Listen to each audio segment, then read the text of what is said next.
Bonjour Monsieur Corneille Nangaa. J'ai suivi avec intérêt la conférence de presse que vous avez donnée après l'occupation de Goma. J'ai retenu, en ce qui concerne vos motivations, que vous avez répondu à l'appel de la population de cette région-là qui, après avoir tant souffert des mauvais traitements de la part du gouvernement de Kinshasa, eh bien, vous êtes allé à leur secours. Vous citez un article de notre Constitution qui vous encourage dans ce sens-là. Nous voici aujourd'hui dans la ville de Goma pour répondre aux multiples appels de détresse de nos compatriotes qui vivaient une situation d'insécurité sans précédent qui leur a été imposée par la coalition du régime de Kinshasa. Nous sommes Congolais et les Congolais sont condamnés à s'opposer à la mauvaise gouvernance, aux violations des droits de l'homme, à toute colonisation et à toutes les négations. L'Alliance Fleuve Congo a pris les armes conformément à l'article 64, alinéa 1er de la Constitution, qui stipule, tout comme a le devoir de faire échec à tout individu qui prend le pouvoir ou l'exerce en violation de la Constitution. Nous sommes des Congolais, nous ne sommes pas ce que eux prétendent de nous, nous sommes ce que nous vous disons. Nous sommes ici à Goma pour y rester comme Congolais et protéger la population contre les incidents. Nous allons continuer la marche de libération jusqu'à Kinshasa. Je vous remercie. En m'adressant à vous, j'aimerais partager avec vous mes inquiétudes.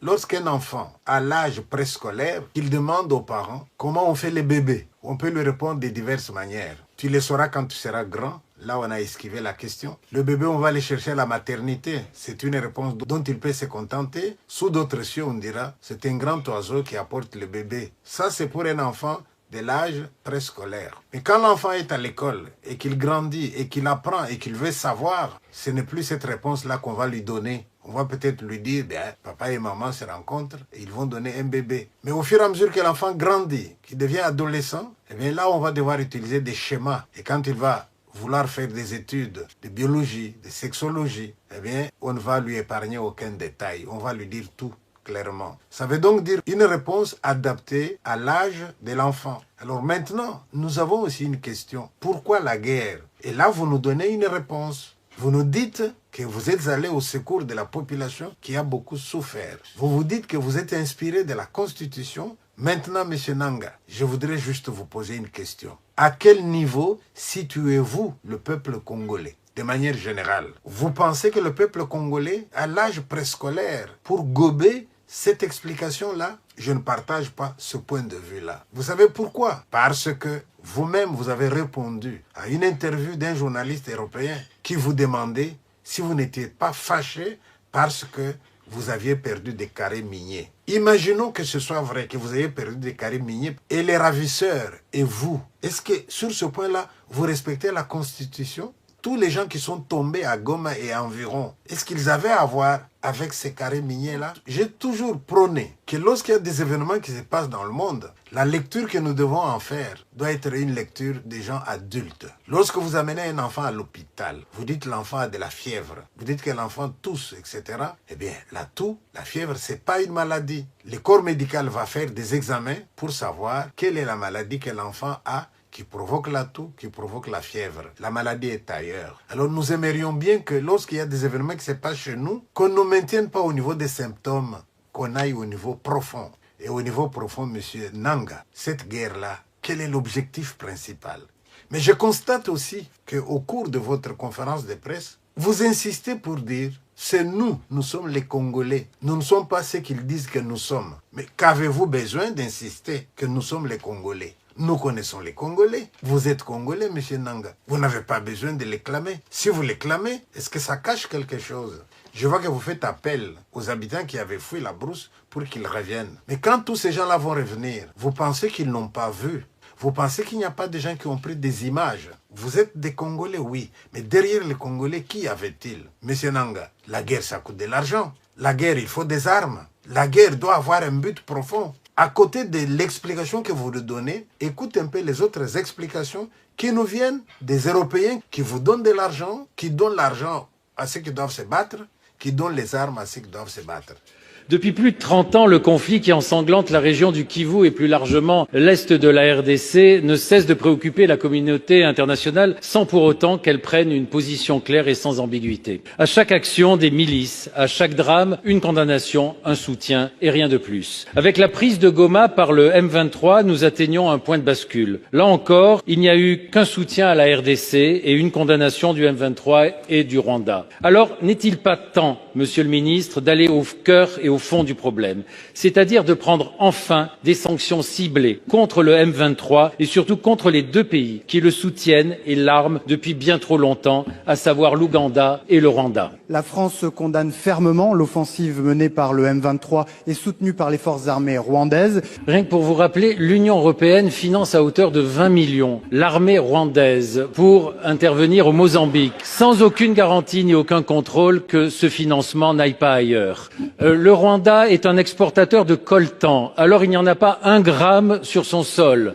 Ce serait l'honneur de la France d'être à la tête de demandes de sanctions contre l'Ouganda et contre le Rwanda. Goma est sous le coup d'une attaque monstrueuse par les rebelles du M23 qui sont soutenus par l'armée rwandaise qui a envoyé carrément des troupes sur le territoire congolais. Le Rwanda, qui est devenu le spécialiste de l'influence, de la guerre cognitive, bien évidemment met en valeur toutes sortes de narratifs éminemment biaisés qui sont destinés à permettre au Rwanda de déstabiliser l'est du Congo et d'exploiter des ressources minières qui ne lui appartiennent pas. On remarque que dès que le M23 repart, eh bien les exportations de coltan depuis le Rwanda augmentent.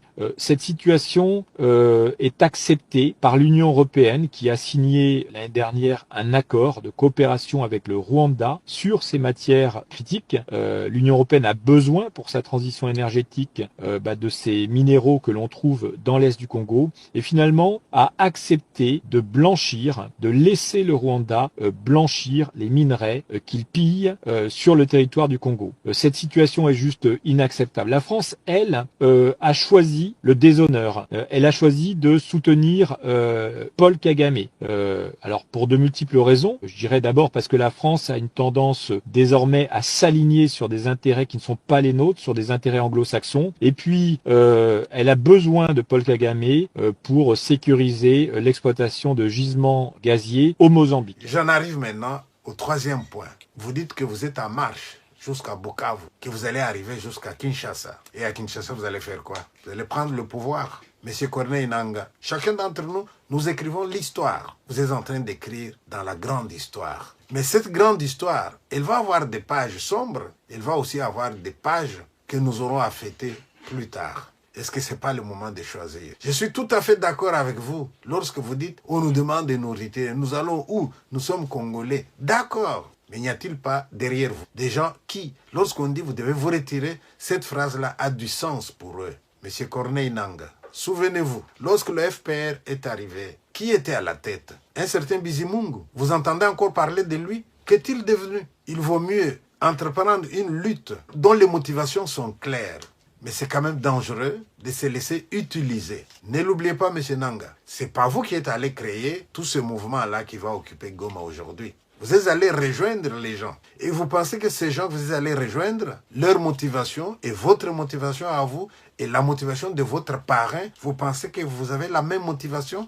Quelle est la chance que vous avez d'arriver à Kinshasa? Vous avez des messages qui viennent de partout, qui condamnent l'occupation de Goma et qui vous demandent de partir. Vous pouvez dire non, d'accord. Mais quel est ce pays-là que vous allez nous créer là, qui sera comme ça dans l'isolement par rapport à tous les pays qui vous disent aujourd'hui, c'est pas bien ce que vous faites. En Europe, aux États-Unis, les voix commencent à s'élever. Hein. Les gens commencent à avoir honte de ce qui se passe. Mieux vaut tard que jamais. Il y a des gens qui, pour nous asservir, nous rendre esclaves, ont utilisé certains de nôtres. Mais est-ce que ce n'est pas une autre époque?